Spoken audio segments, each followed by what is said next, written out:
Hey guys, I thought I'd make a quick update on our semi-recent video, Is the FNAF movie dead? Because there have been some updates to this story, and I'm assuming you aren't all constantly looking up FNAF news every day to the point that your friends are worried that you might be obsessive. So, have no fear, I won't leave you hanging. Yeah, that's right, the tree puns are here to stay, people! Before I get into the new info, let me quickly gloss over what we covered in our last video in case you need a refresher. On January 31st, Scott released a statement through a Steam post updating fans on what was happening with the movie. The core content of the post revealed that the FNAF movie was back at square one, aka whatever had been filmed or created was probably scrapped. In addition to that, Scott cryptically mentioned that I'm also going to be involved with the movie from day one this time, and that's something that's extremely important to me. From this quote, we gathered that for whatever reason, Scott was either not circled into the project from day one, or that his creative control over the project was extremely limited, and it seems Scott wasn't okay with that. He also mentions that fans shouldn't expect a trailer anytime soon, which led me to believe that the project really is back to square one. From this information, I then did some quick analysis about how long the movie should take to produce, and then questioned whether or not the franchise will have the fan base in another 2 years to support a cinema film enough for it to succeed.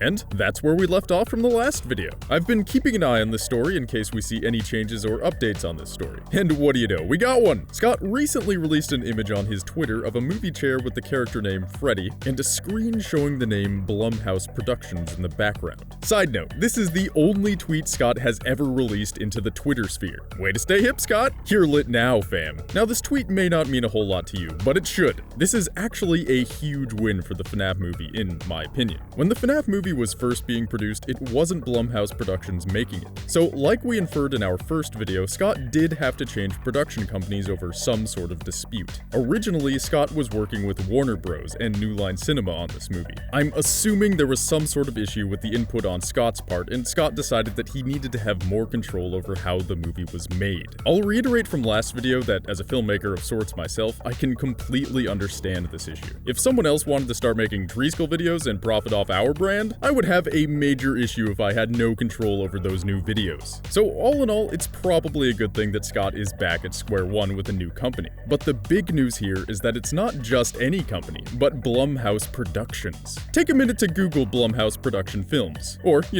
don't. We're about to show you what comes up anyway. Blumhouse is a genre-specific production company. They only work on horror movies. And what's more, they've been on a roll with massively successful movies as of late. Their last two movies, Split and Get Out, were wildly successful at the box office. And by wildly successful, I don't mean they made a couple $1 million.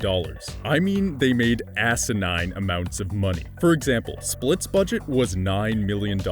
It's made $273 million. Get Out has earned over $177 million so far, despite only having a budget of $4.5 million. Blumhouse Productions is on a roll when it comes to movies with low budgets and turning them into successful box office hits. And now they've picked up Five Nights at Freddy's. From my point of view, this looks like a dream come true for Scott Cawthon. Last video I questioned whether or not the FNAF fan base would still be big enough to make a FNAF movie succeed in 2 years. There has been a decline in the fan base over the past 2 years, and I'd assume this trend will continue. But with the news of Blumhouse taking over production of the movie, this may not be an issue. Blumhouse has shown that they can make a movie with a relatively small budget for massive turnarounds at the box office. I don't think they're just going to phone it in on this movie and make money off the fandom. See, the main issue with taking established franchises to the big screen is that production companies just assume that the fan base will follow it and therefore don't put in the necessary effort to create a good movie. Look at every game-to-movie adaptation to date. They are all somewhere between just okay and absolutely terrible. And that's not because it's impossible to make a game into a movie. It's because the people making the film assumed their movie will do well because they don't have to garner a new fan base. The fans already exist. This was my big fear with Warner Bros. Making FNAF. They know how big the franchise is, and I figured they probably wouldn't put the necessary resources into making the film. I don't think Blumhouse will do that though. They are specifically a horror movie company, and they're coming off of 2 successful movies this year. I think, if anything, they may bring back a resurgence to the Five Nights at Freddy's franchise. With any hope, Blumhouse will work on FNAF so it reaches a new audience while still enticing the old one. This could lead to Scott making a lot off of a movie that he has a good amount of creative control over. And that flux in revenue could bring about a new wave of FNAF games, books, and other movies that could bring the fandom back to its heyday.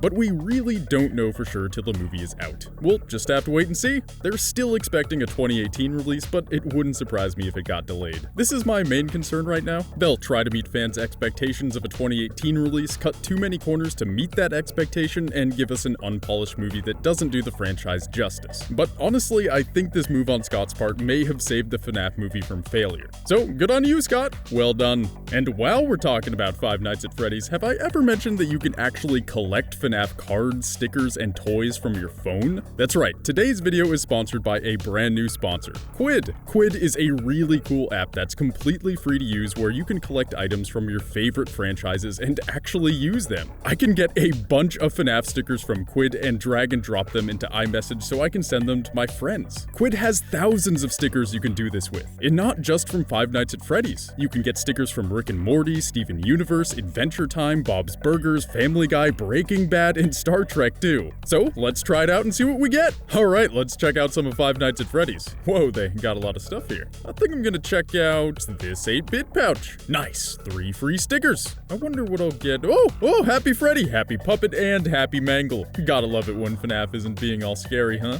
Now what else? A figure! I want one! Just gotta buy it with my nifty coins and Crying Child figure. Pretty cool, right? Plus, I can make friends and trade anything in my collection with other people using Quid. If you're interested in trading with me, go ahead and click the link in the description and add Treesicle as a friend. New stickers, cards, and figures are released every day, so check it out and hang out with us. As always, thanks for watching. I'll be back in a couple days with some new and exciting content for you guys. We love you all, and thanks for supporting our sponsors and in turn supporting the channel. Bye for now.